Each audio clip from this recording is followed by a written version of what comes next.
And nice. Getting success sa hulog na straight lang.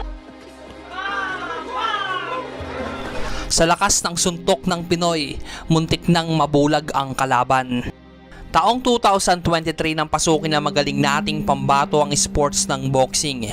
Naging maganda agad ang panimula ng kanyang karera. Kaya naman taong 2024 ng January ay napalaban agad ang ating pambato na nagmula pa sa probinsya ng General Santos City na si Lawrence Biasong. Kontra sa Japanese fighter na umuukit na rin sa larangan ng boxing na nagngangalang Kyota Watanabe. Ginanap po ang laban nila sa Nostar Resort and Casino Cebu. Ating tunghayan mga idol, ang laban ng nagsisimula pa lamang sa sports ang suntukan na si Lawrence Biasong. Pero bago yan mga idol, pakisuportahan natin ang nag-organisa ng Omega Sports dahil sa kanila ay napapanood natin ang mga latest fight ng ating mga paboritong Pinoy boxer. Maraming salamat. Dito po mga idol ay naka black gloves po ang ating pambato na si Lawrence, samantalang yung Japanese fighter ay naka red gloves mga idol. Yung matangkad po yung Hapon mga idol.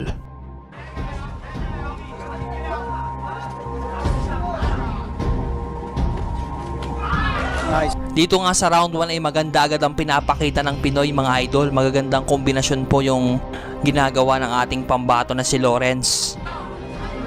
So Watanabe is your corner. Watanabe is your fighter from the red corner, blue trunks with white trim. Biasong is your fighter from the blue corner, black trunks with gold trim. Jab straight there from Watanabe. Wide and low stance for Biasong.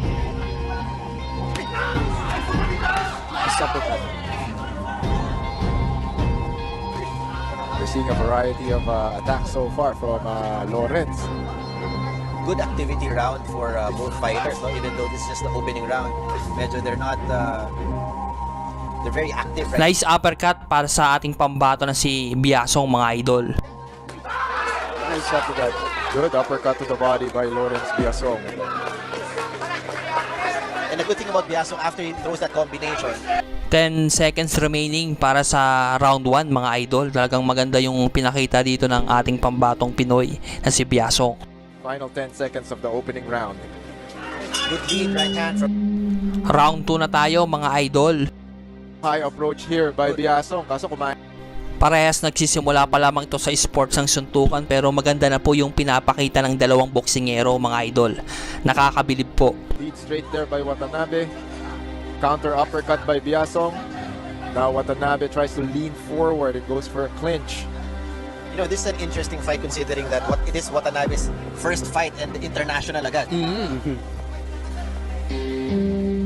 The Watanabe Boxing Gym giving their fighters international exposure right away. And of course, we'll see more Japanese fighters in this card.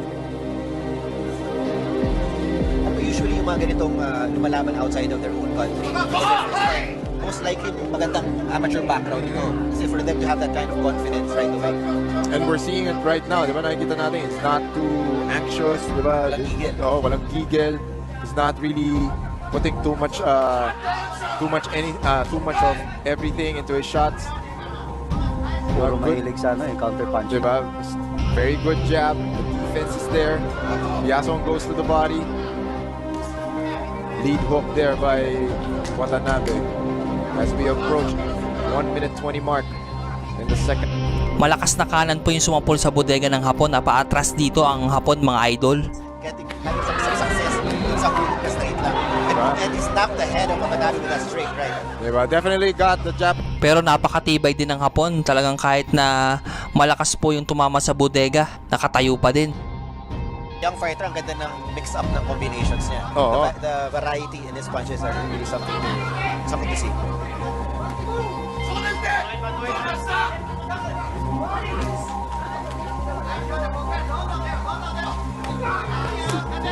Now Watanabe goes to the body. Goes for a hook to the body and a hook to the head.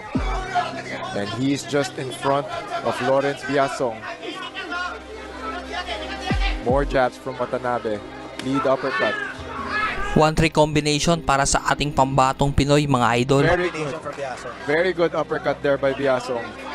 Kasi Watanabe is coming to Biasong in a straight line once again, no? Without any lateral movement and change in momentum. So it's easier for Biasong to read. Straight to the body by Biasong, followed with an uppercut. Final 10 seconds of the second round.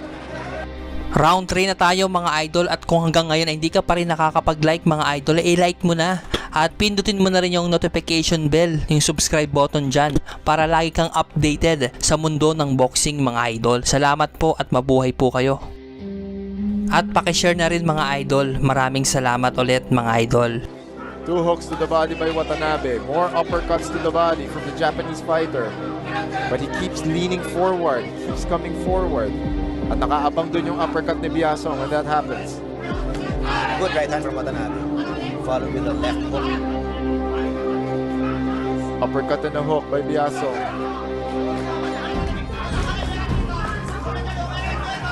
Nakakatama sa bodega ang Hapon mga idol. Talagang mapapahanga ka rin sa Japanese fighter mga idol. Good exchange so far. Oo.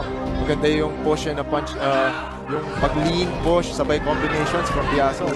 Magkakasalubog ka dito. Oo. This is one of the more competitive rounds, no? Dito sa laban na to compared to the first one. And a good way to open the main cards for Kumbati 16. That's right. But Biasong is taking it well, yung body shots ni Watanabe. But again, meron niyang, it will earn dividends later on, no? Yung mga ganyang body shots. Hindi man ngayon, pero later, nararamdaman niya. Good combination. Watanabe needs to stay out of that corner if he wants to stop getting hit.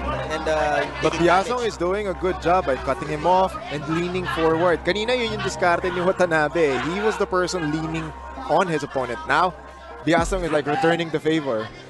So pabalik siya uli. Salubong uli ng jab. Good body shot.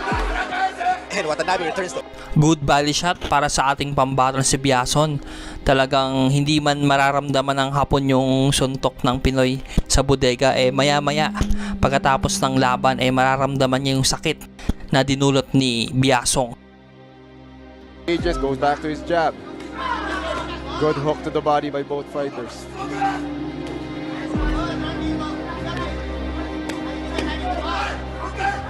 You can hear the power of Yeah. those punches from ringside, grabe. Good sneaky uppercut to the head there by Biasong. A little wild there for Round 4 na tayo mga idol. And our boxers are getting busy. More exchanges to the body. mukhang ayaw nilang itiwala sa judges Oo. yung fate yung laban na to. Nakatatapang. Oo. Considering mga baguhan, but makikita mo yung puso sa kanila. And I think there's a cut on the right eye of Dito ay nagkaroon ng malaking sugat ang Japanese fighter sa kanang mata mga idol. And walang assume headbutt. that came from a legal blow. So there's blood gushing from the Yung right ulo. eye. From the right eye Yung ulo, laging nagbabanggaan. of Kiyota Watanabe. Talagang makikitaan mo ng tapang ang Japanese fighter mga idol, no? Kahit na may malaking sugat ay patuloy pa rin sa kanyang pangarap. 2 minutes left in this bout. More uppercuts from Biasong. Hooks to the face from the Filipino fighter. And I think Watanabe is getting the worst of this exchange, no? The thing about Watanabe kasi, since he's the longer fighter, he needs to take a half step back to unleash punches. On the other hand, si Biasong, dahil shorter fighter siya, all he needs to do is go inside. Tapos dyan pumapasok lahat ng angles niya for his uppercuts and hooks. Kasi yung infighting is really favoring Biasong kasi siya nga yung shorter fighter. And I think Watanabe needs to fight tall. Dito ay medyo nahihirapan yung Japanese fighter dahil nga sa sugat na natamo niya mga idol, no? Malaking distraction po ito para sa Japanese fighter mga idol.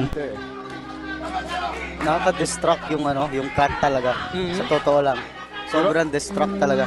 So paano yun, Mark? Kunyari may cut Good ng ganon. uppercut from Biasong. Kahit sa gilid bumabagsak yung dugo, nakaka-bother pa rin. Yes po, kasi once may cut ka, yung blood, mainit Nakaka-distract. So, lagi mo siyang pupunasan talaga. Kahit sabihin mo na nasa bakbakan kayo, maiisip mo talaga, may cut ka. So, And speaking of cut, ito nga, medyo si Watanabe is slowing down, especially nung na-corner siya.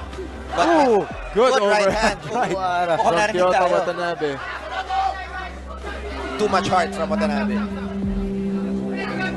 So, referee calls. Seconds left, let's see. Yeah. And just How like this what fight will John end. said, Wow. infighting favors the shorter fighter. And that's exactly what Lawrence Biasong has been capitalizing on. Good. Parehas maganda po yung pinakita ng dalawang boksingerong ito mga idol. Talagang mabibilib ka mga idol. At nanalo po yung Pinoy by a majority decision mga idol. Anong masasabi nyo mga idol sa Pinoy? May pag-asa nga bang si Biason na maging world champion balang araw? I-comment mo lang yan at ating babasahin. Maraming salamat at mabuhay po kayo. Pagpalain po kayo mga idol.